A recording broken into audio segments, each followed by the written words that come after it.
ditujukan untuk para pemula, para hobi elektronik pemula dan juga yang baru akan belajar mengenai rangkaian elektronika. Nah, untuk memulai merancang sebuah rangkaian elektronika, yang kita perlukan pertama kali adalah desain. Jadi setelah kita mengetahui apa yang akan kita buat, ya misalkan kita mau membuat sebuah rangkaian pendeteksi cahaya. Jadi misalkan saya ingin membuat alat untuk menyalakan lampu ketika malam hari, dan nanti kalau sudah siang hari, sudah ada cahaya matahari, nanti lampunya mati sendiri, misalkan seperti itu. Nah, kita harus punya rancangan terlebih dahulu. Saya sudah mempersiapkan sebuah rancangan. Ini adalah rancangan sensor cahaya untuk menyalakan LED, yang mana kalau ketika cahaya matahari tidak ada atau sudah malam, nanti LED-nya akan menyala. Tetapi kalau pada waktu siang hari, nanti karena ini ada sinar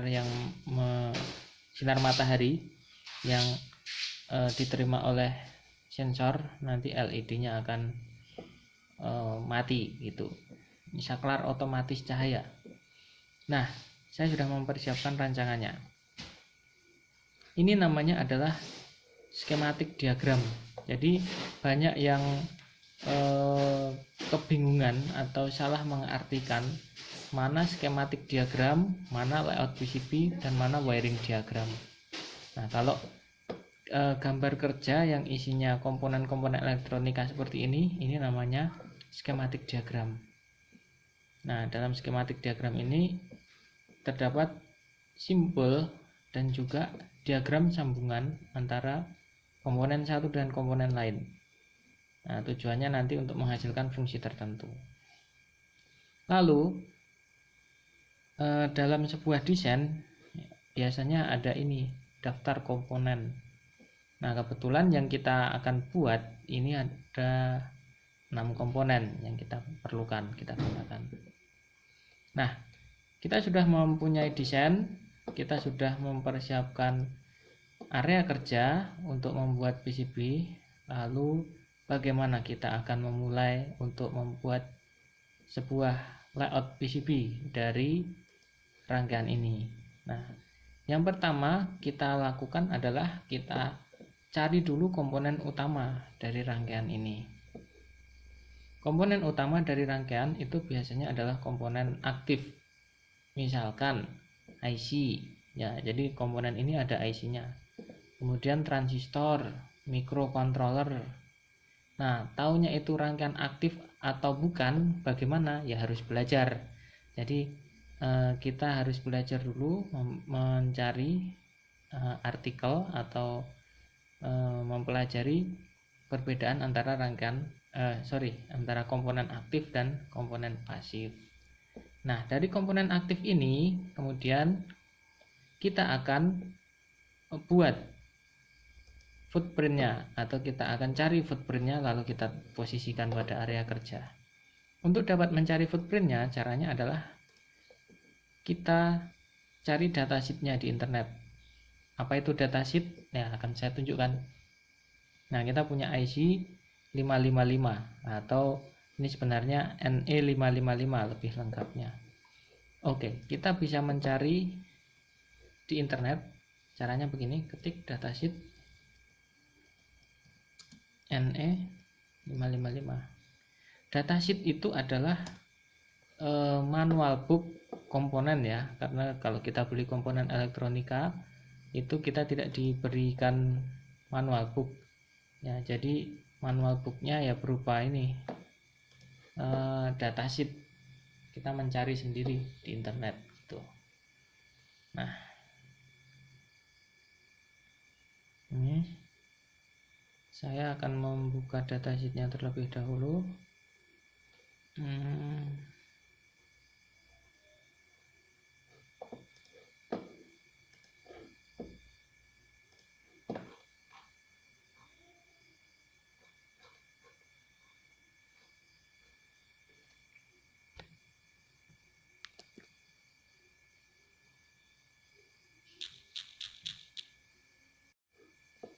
Ya, ini sudah terbuka datasheetnya. Jadi ini adalah datasheet IC NE555, isinya lengkap. Jadi ada skematik diagram, ini maksudnya di dalam IC itu ada rangkaian serumit ini yang dikemas dalam IC. Kemudian nanti ada karakteristik arus dan sebagainya. Kemudian nanti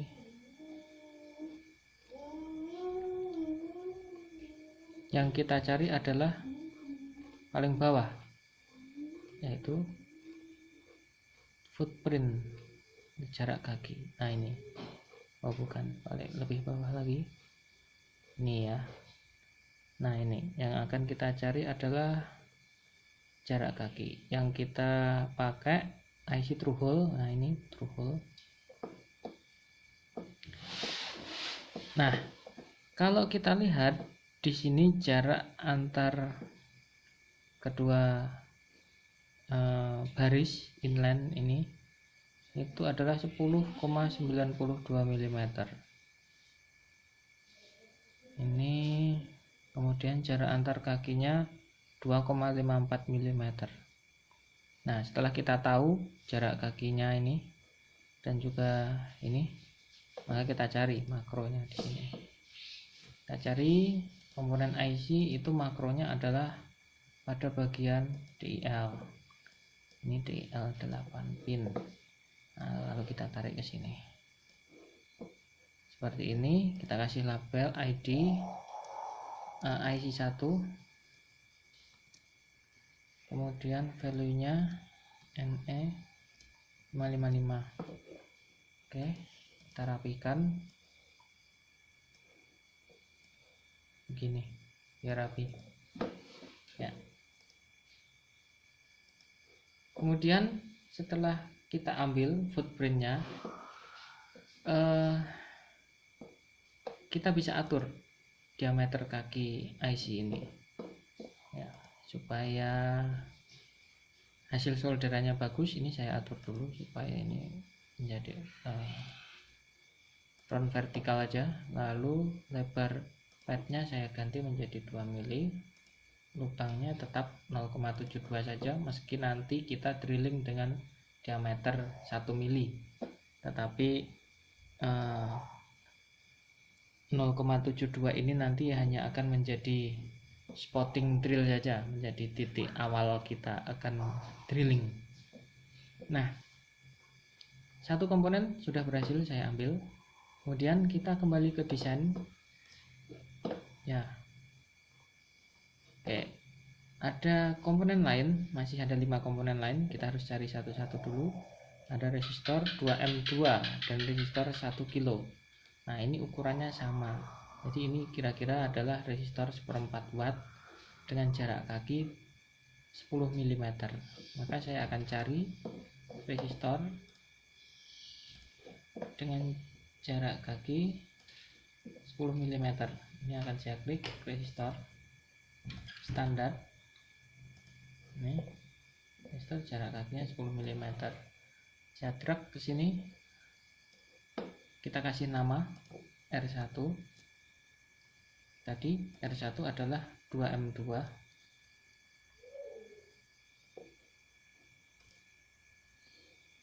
Oke, kita rapikan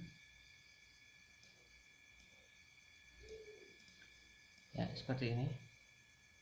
Lalu saya ambil lagi, atau ini saya copy saja, Ctrl C, Ctrl V. Kemudian ini saya edit, ini menjadi R2. Nah ini menjadi 1 kilo. Oke, ini ya. Nah kemudian kita cek kembali. Komponen selanjutnya adalah LED 5 mm.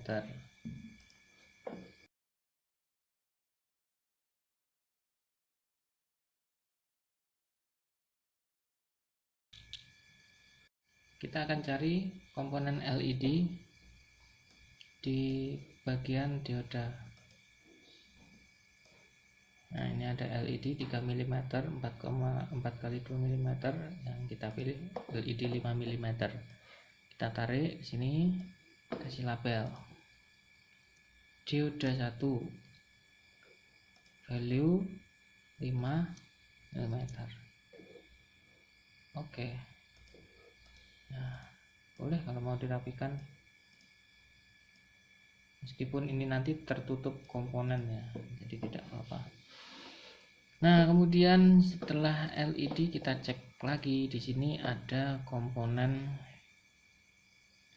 LDR. LDR itu masuk ke keluarga resistor.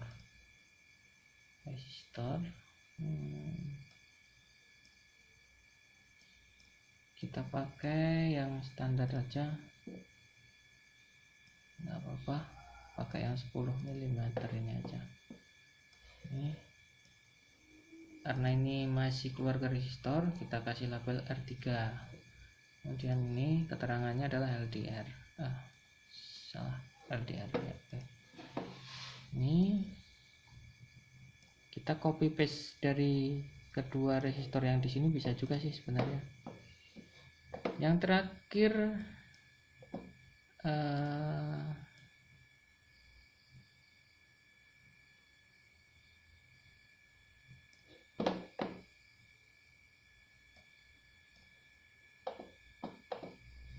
adalah kapasitor ya. Kapasitor 0,01 mikrofarad. 0,01 mikrofarad itu sama dengan 100 nano, bukan 10 nanofarad. Ya, kita bisa kasih simbol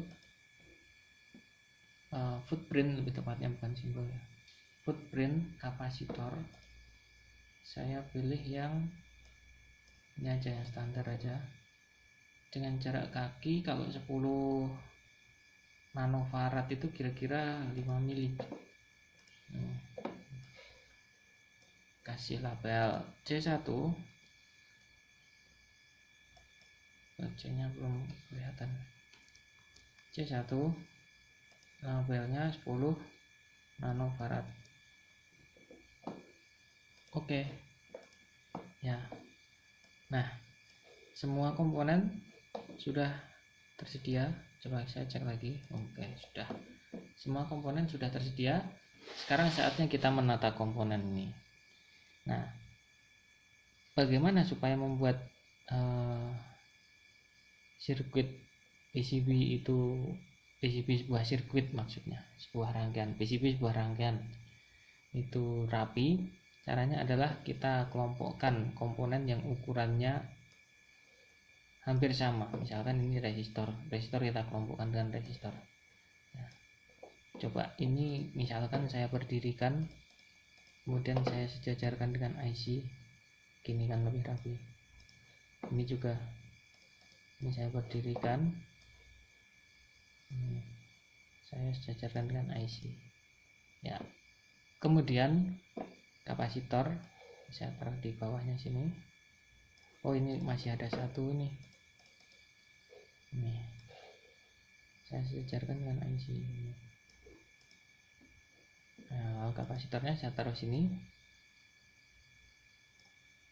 Ini hati-hati, kalau seperti ini lebih baik kita pindahkan supaya tidak mengganggu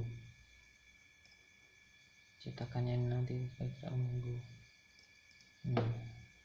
Dan ini saya pasang di sini ya. Nah, masih ada yang perlu kita lakukan, yaitu memberikan terminal untuk sumber tegangan. Nah, kita pakai pad untuk memberikan terminal pada sumber tegangan. Misalkan seperti ini. Kita kasih label pada layer, nah ini S1. Label pada layer S1, simbol positif. Ya, begini. Oke. Dan juga negatif. Untuk disambungkan ke baterai atau ke power supply. Cancel. Nah, seperti ini. Nah, rangkaian sudah tertata dengan rapi. Saatnya sekarang kita memberikan jalur. Nah, ini butuh keterampilan. Jadi kita akan memulai untuk membuat jalur. Saya akan membuka desain dulu. Nah, saya akan mulai dari kaki 1 IC. Kaki 1 IC ini terhubung dengan ground atau dengan kutub negatif baterai ya. Saya hubungkan dengan track. Kita atur lebar jalurnya 1,2 biar agak lebar. Ini. Nah, saya masih di layar S1. Jadi saya harus berpindah ke layar S2. C2. Kaki 1 IC ini. Jadi kalau ada komponen IC, kaki satunya itu di bawah simbol ini ya. Mulutnya IC ini ya, di bawahnya sini kaki 1. Terhubung dengan ground. Ya, kemudian kita lanjutkan ke kaki 2. Kaki 2 juga terhubung dengan ground ternyata. Maka sambungannya seperti ini. Nah, ini sudah tersambung. Kemudian kita lanjutkan ke kaki 3. Kaki 3 nyambung ke R1 1 kilo, kemudian ke anodanya LED. Oke. Berapa tadi? 3 ya. 3 nyambung ke 1 kilo sini. Saya bisa lewatkan di sini. Lewat bawah komponen ini. Di sini nyambung ke anoda. Anoda itu ini yang ada apa namanya ini ya, yang terpapas ini ya, ini anodanya. Sebentar. Ini harus kita cek lagi. 8 dan 6.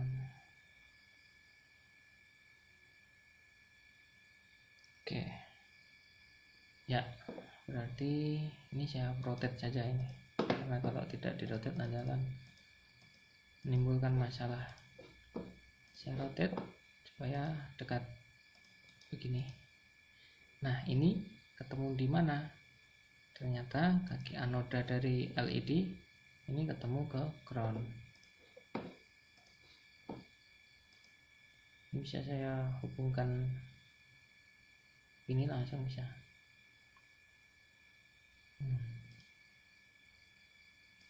Nah, kalau ada pertigaan seperti ini, baiknya kita kasih area tambahan ya, seperti ini. Ini, setiap ada pertigaan kasih seperti ini, biar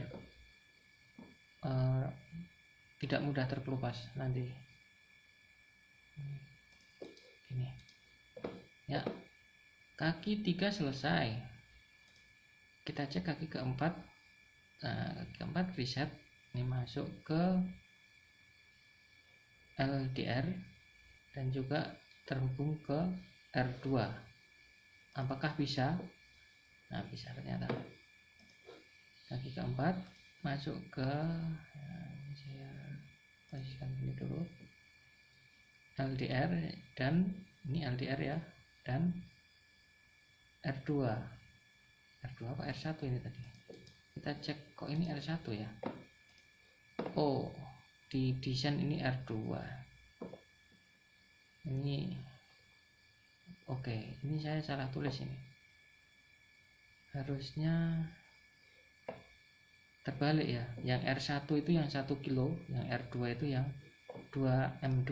Kita rubah di sini saja biar sesuai dengan desain. Ini R1. Oke. Ya, ini penting. Kalau tidak kita rubah nanti akan mengakibatkan masalah di selanjutnya nanti. Ya. Seperti ini.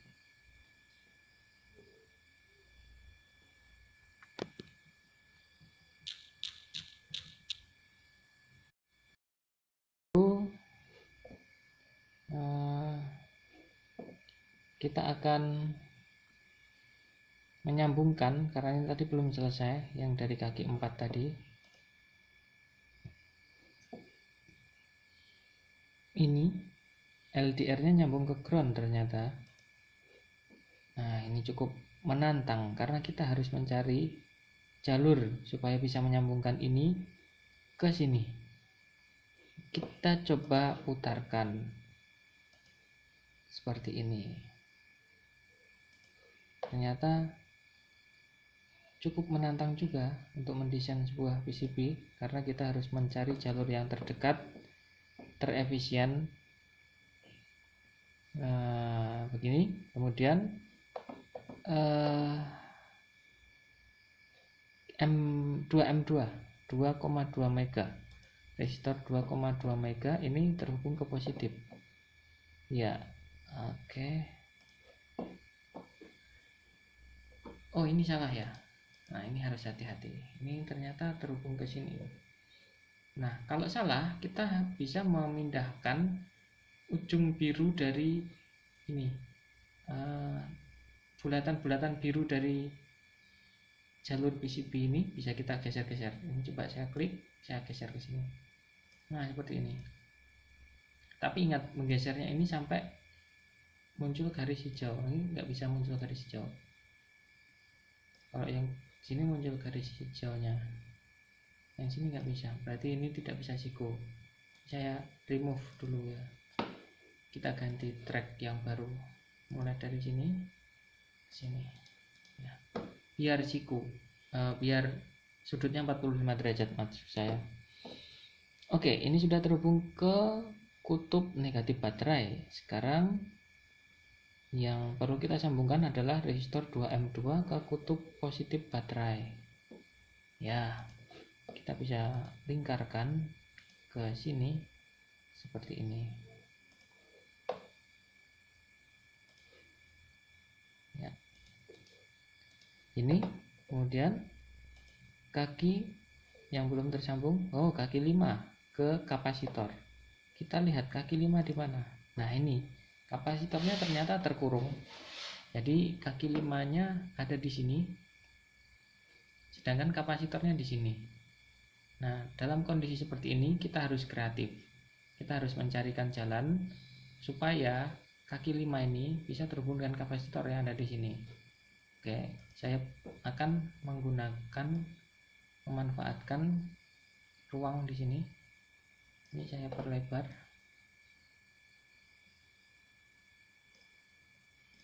supaya nanti bisa dipakai untuk lewat jalur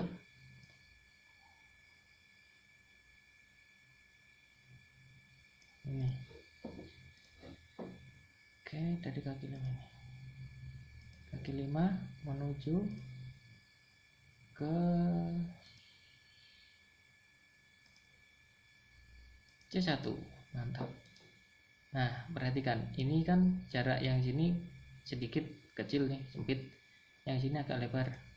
Kita bisa bagi menjadi seperti ini.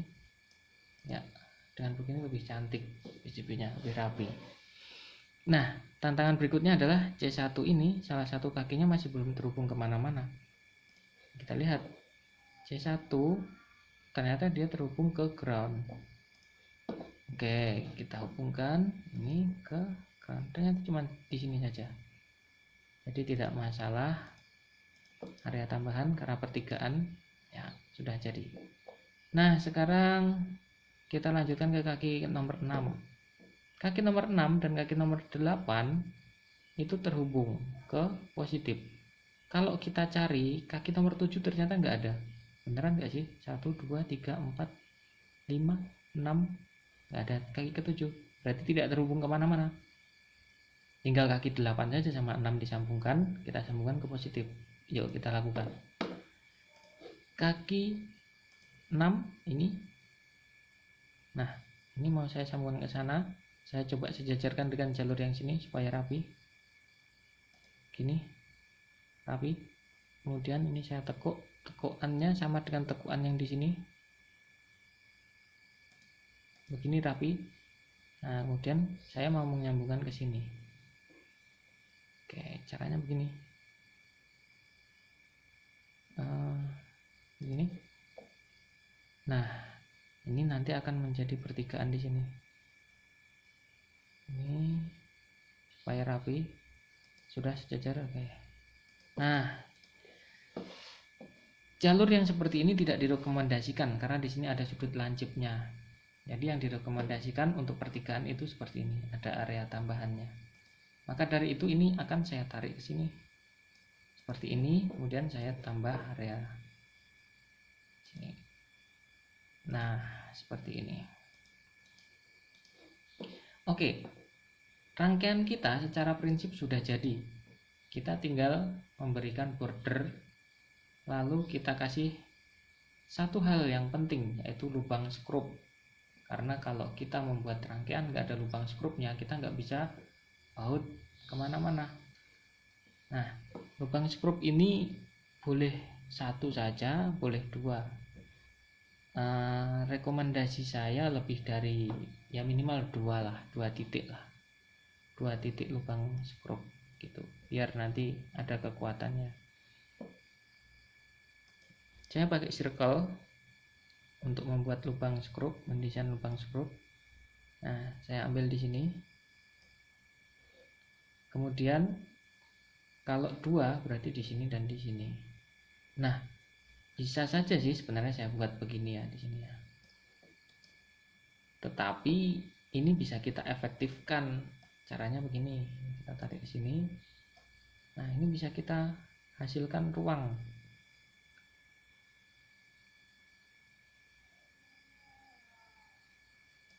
Nah, ada ruang di sini nanti.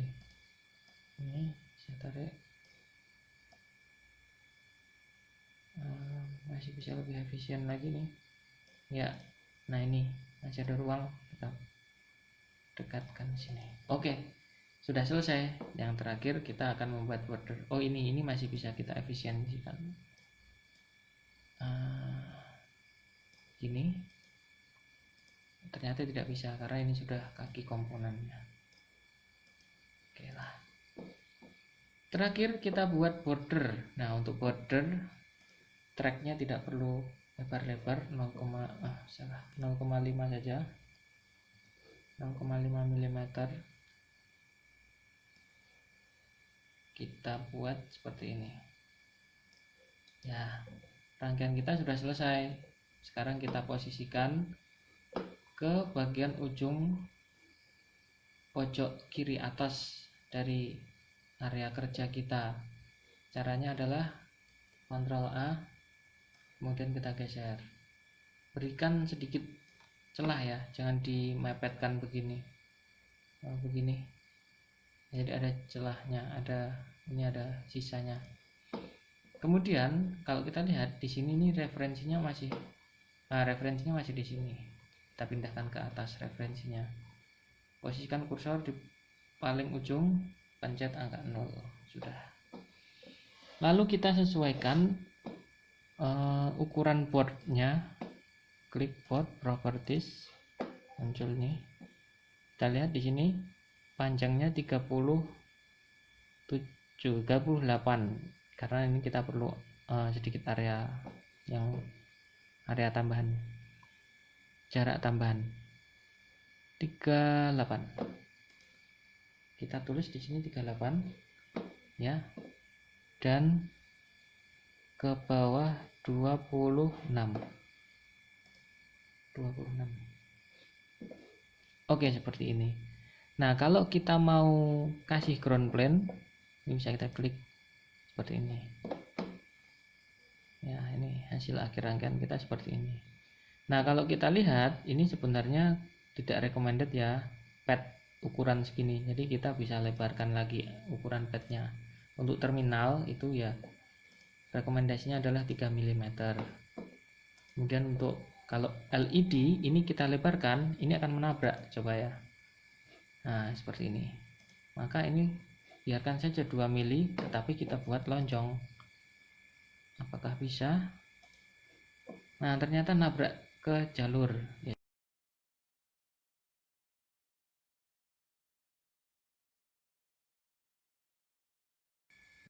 Ternyata tidak bisa. Jadi kalau tidak bisa berarti ya kita buat ukurannya seperti ini aja, yang circular aja, circular gitu. Oke.